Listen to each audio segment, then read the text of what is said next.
Tayo po ay nagpapasalamat sa pagbabalik ng awit na yan. Parang bumalik ako sa nakaraan when I was 12 years old. Ganun na po katanda ang kanta na yan. So kung 12 years old po ako noon, mas matanda po yung mga nagko-choir noon sa akin. Sabay ko. Kinakanta po namin yan nung nag-start pa lang ako maging kabataan. At kahit kanina yung mga tempong mga piniluma, ganyan. Mga mababagal. So, alam niyo po, sa buhay natin ngayon, ay nabubuhay tayo sa tinatawag na uncertainty. Sabi nga po natin, uncertainty. Ano pong pag-spell?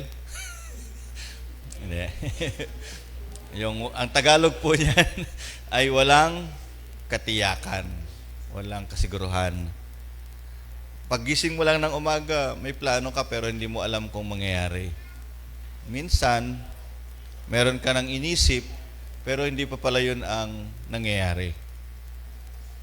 Napakarami nating plano, napakarami nating mga balak, pero sabi ni Bible, ni Kawikaan, nasa Diyos ang pagpapatupad.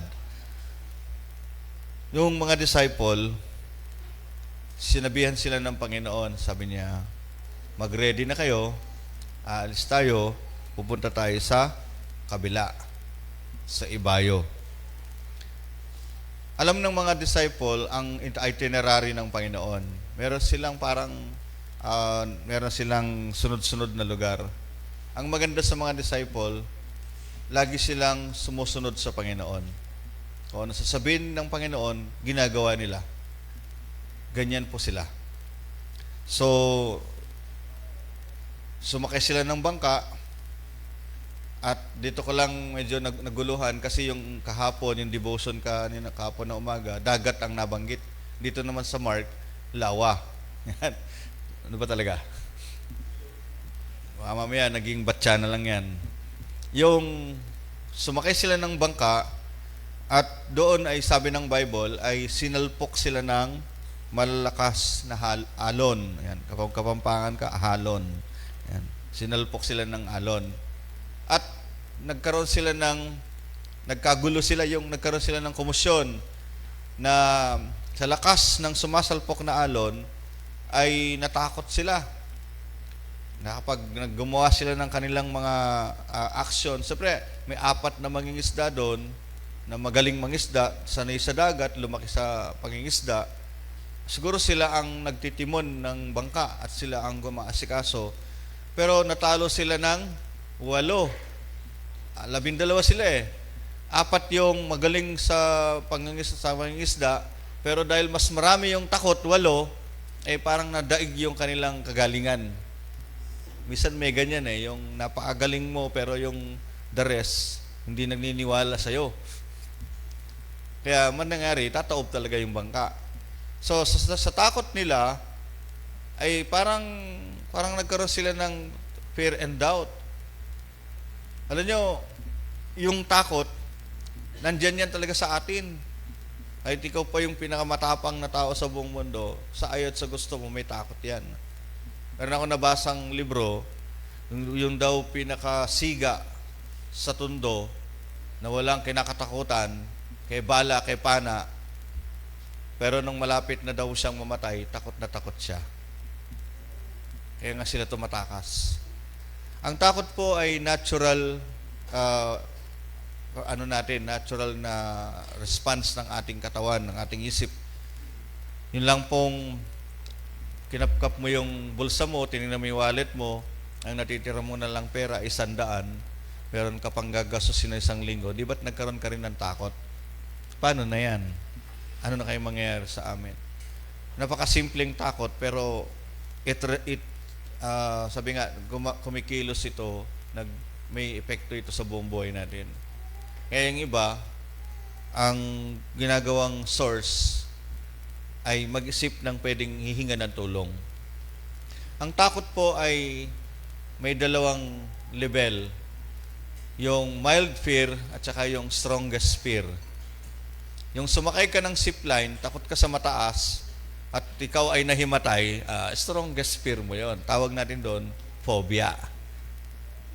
Yun namang mild lang, halimbawa yung natakot ka lang, tapos na-recover mo agad, wala namang problema ron.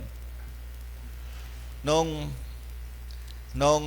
ma-restricting tayo, nag-isip yung mga ibang kasama natin, paano na kaya tayo niyan? Ano na kaya ito? Pero sila agad mild fear. Pero alam nyo, maraming uncertainty sa buhay, meron din namang pinapakita ang Panginoon na, Lo, I am with you always. Doon naalala ng mga disciple na hindi lang pala sila ang nakasakay sa bangka. Yung takot kasi, parang natatakpan yung mga possibility, yung mga positive approach. Ang laging nakikita yung danger, nakikita yung fear, nakikita yung takot nila. Kapag dumaranas tayo ng mga karamdaman, ang nakikita natin yung fear of death, yung fear of na gastos, yung pagod, yung abala, gano'n. Pero hindi natin nakikita, napakaganda pala ng magiging resulta. Wala si Apong Paraon dito eh. Nung si Apong Paraon nagkasakit na ospital, 6 silang dalaga, mga anak niyang babae. Nakita niya, nagpapalit-palit sila. Isa sa umaga, isa sa gabi, nag-schedule sila. Nakita niya Apong Takyo yun. Na yung mga dating hindi niya gaanong inasikaso siguro or nung siya ay nasa panahon na yon, nakita niya na minahal siya ng kanyang mga anak. Even sa Apong Lino, nakita din niya yung mga pamilya niya na hindi siya pinababayaan. Bisan sa mga naranasan natin sa buhay, doon yung nakikita yung pagkilos ng Diyos. Nung panahon ng dengue, nag-anniversary na tayo eh. Napansin natin, nakita natin ang epekto ng dengue, gastos, abala, sakit. Hindi natin makain yung gusto natin makain. Pero nakita nyo, nalampasan natin kasi bigla-bigla may magdodonate ng dugo. Merong nagko-contribution, nagdadala ng tawa-tawa, tinatago sa nurse. Nakita natin ng St. Paul, nakita natin pamilya natin, meron palang mga taong pwedeng magmalasakit sa atin. Kaya napapatunayan natin sa sarili natin na kapag merong mga pangyayaring ganyan, doon yung makikita yung fellowship, nakikita yung pagkakapatiran, yung pamilya. Si Jesus, nung nandun siya sa bangka, alam ko, hindi siya tulog. Pero sabi ng author, natutulog.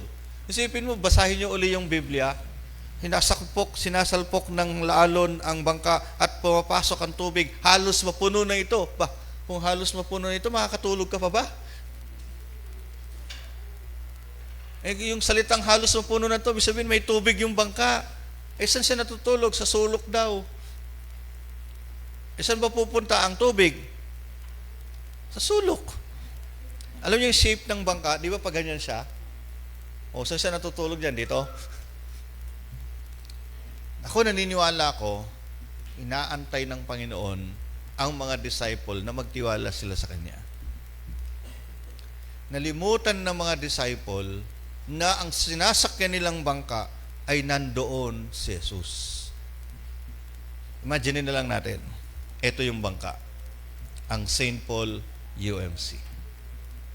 Minsan, dumaranas tayo ng mga pagsubok, alon ng dengue, alon ng tag-init, alon ng reklamo ng annual conference, alon ng mga taong hindi natin maintindihan ng ugali, hindi lang nabati, nagtampo na. Alon na kung saan merong mga hindi magandang relasyon, nagkaroon ng problema. Mas tinitingnan natin yung mga bagay na hindi maganda sa nangyayari. Kinikimkim, iniipon, at nagkakaroon ngayon ng pagkakataon si Satanas.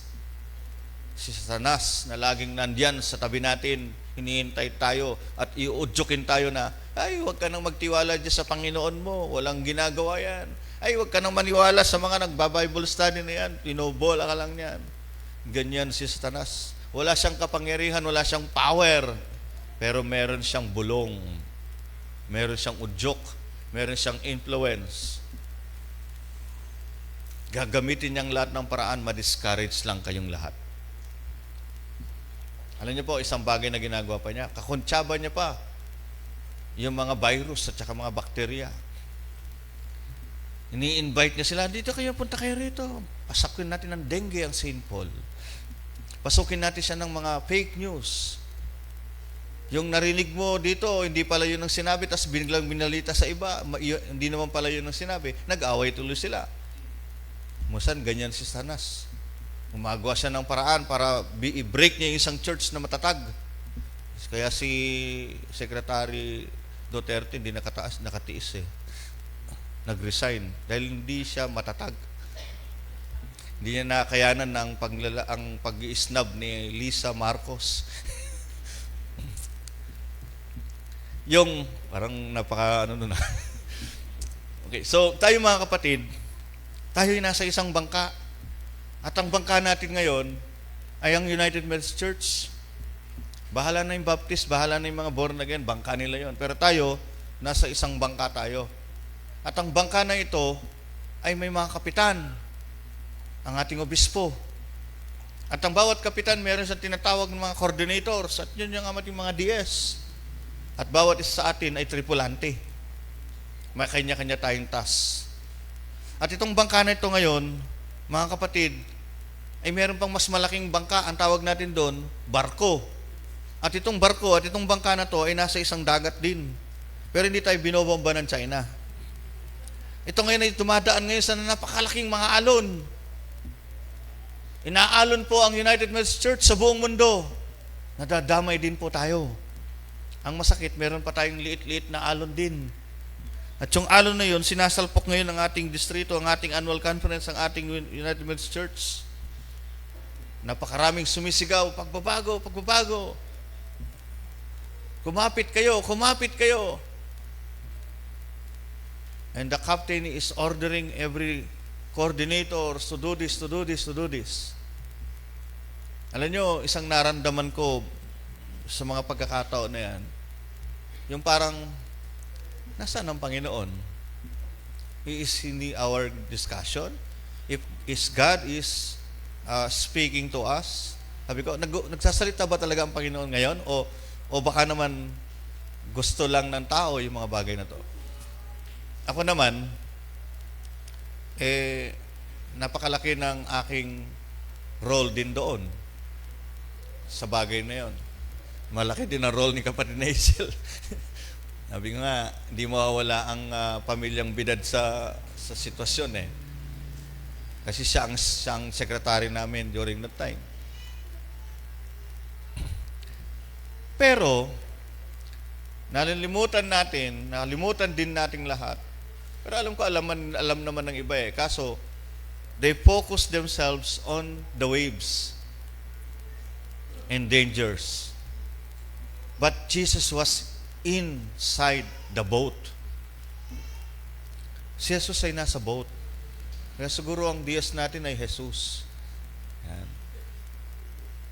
Pero itong Jesus na to, na ating Panginoon, hindi po siya tulog. Ako naniniwala ko, hindi siya tulog. Pinagmamasdan niya, tinitingnan niya, pinakikiramdaman niya, ano ba ang ginagawa ng mga nasa bangka? Isang alagad ang lumapit sa kanya, sabi, Panginoon, hindi mo ba alintana, nalulubog na tayo? Pinagalitan pa. Kung sumugot kaya ang Panginoon, alam ko. Wala bang may bagay ba na hindi alam ang Diyos? May bagay ba na hindi alam ng Panginoon? Lahat alam ng Panginoon. Kaso, ako,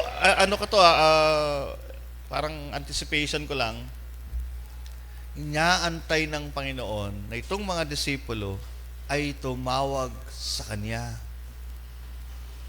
Panginoon, tila lulubog na po tayo. Hindi man nila sinabing, ligtas nyo kami.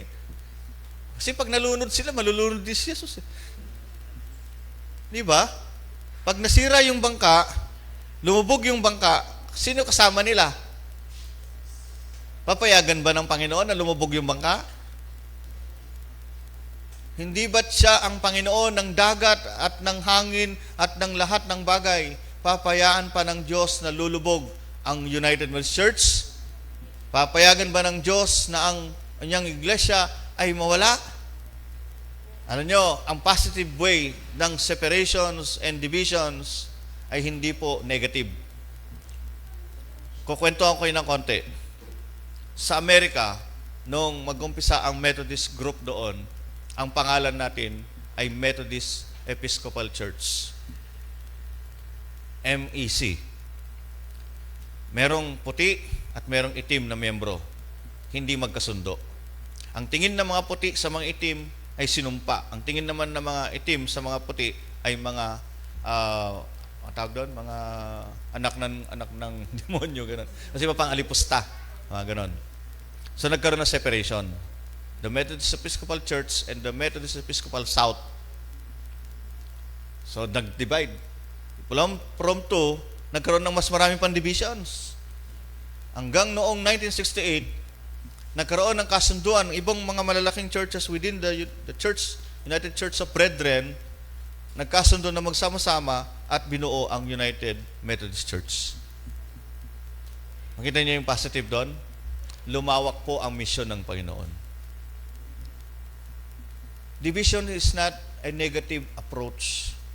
Division is expanding the territory of God.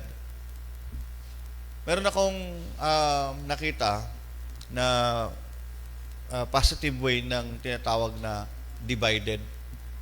Yung mga disciple, si Paul at saka si Peter, magkaiba sila ng ministry. Si Peter para sa mga Hudyo, si Paul para sa mga Gentiles. Si Peter, hindi siya kumbinsido na ang mga Gentiles ay pwedeng maligtas din. Nakita niyo ba yung kay Cornelius? Inutusan siya ng Panginoon, pinababa yung mga maruming hayop. Ang sabi ng Panginoon doon ng anghel, kumain ka. Sabi ni Pedro, hindi po ako pwedeng kumain ng marurumi. Anong sabi ng anghel sa kanya? Pedro, huwag mong ituring na marumi ang bagay na nilinis ng Diyos. Ganun po si Pedro. Ito namang si Paul, dahil hindi naman siya 12 disciple noon, tinawag siya ng Diyos to be a missionary to the Gentiles. Kaya magkaiba sila. Nag-iba sila ng kanilang ministry. Parang ganito lang po yan. Sa loob ng bangka, may kanya-kanya tayong role. Iba ang task mo. Maaring ngayon technology, ikaw sa technology, ako sa manual. Meron tayong kanya-kanyang task. Pero hindi yan nagsasabi sa atin na hindi tayo magkasundo. We have our own appointments. Kaya itong teksto na to, ang tema niya, in sorrow and in rejoicing. Siguro malulungkot ka ngayon kasi hindi mo gusto yung sitwasyon na yan. Pero dahil doon, gagampanan mo kung ano task mo. Hindi man yung malaki, hindi man yung parang napaka-importante, pero may sinasabi rin si Paul, ang bawat maliliit na bagay sa buhay natin ay maliit lang ang tingin natin, pero mahalaga. Sample natin, ito. Itong pagitan ng dalawang daliri, anong tawag dito? Hindi nyo alam ang tawag? Hindi nyo po alam ang tawag dito? Ako rin, hindi ko alam. Pero kung wala ito, ano to? Di nagdidikit na yan. Makakasipit ka na ba ng yosi dyan? Makakabunot kaya ng pako yan. Bawat bahagi ng buhay natin, ng katawan natin, kahit na maliit lang, katulad ng cell. Ano yung cell? Yun yung skin cell. Kaya yung mga iba, nagugulutatyon. Sa bawat maliit na parte ng katawan natin, kahit yung dugo, meron pa siyang hemoglobin, meron pa yung mga, ano ba yung tawag doon? WBC, red BC, mga plasma, gano'n. Hindi natin pinapansin. Pero maliit na bagay lang, napaka-importante. Ganyan po ang isang community ng Kristiyano. Kahit ikaw ay nandito sa church, nag-offering ka lamang ng 2 piso, hindi po yan maliit. Si Kristo nga 3 kusing, pinangaan niya eh. Bakit? Malaki ang party mo. Pero dagdagan nyo naman. Kailangan natin. Yung bagay na pwede nating magawa, kahit maliit lang, kahit na ikaw ay naging party lamang ng ninayos mo yung mga kuryente rito, nakita mo may agi, kumuha ka ng walis, tinalis mo, napakalaki na ng parte mo. Because we are inside the boat. Hindi nyo po kailangan maging eksperto, kaya nga hindi ko sinasabi na ang lahat ng pastor mag-doctorate. Ang kailangan lang nila, masterin nila ang pagmimisyon at ang paghihikayat. Pagdadala ng mga tao para ang tao maglumago sa pananampalataya, hindi palaguin ang sarili sa edukasyon. Laban po ako doon. Kasi nawawala ang focus.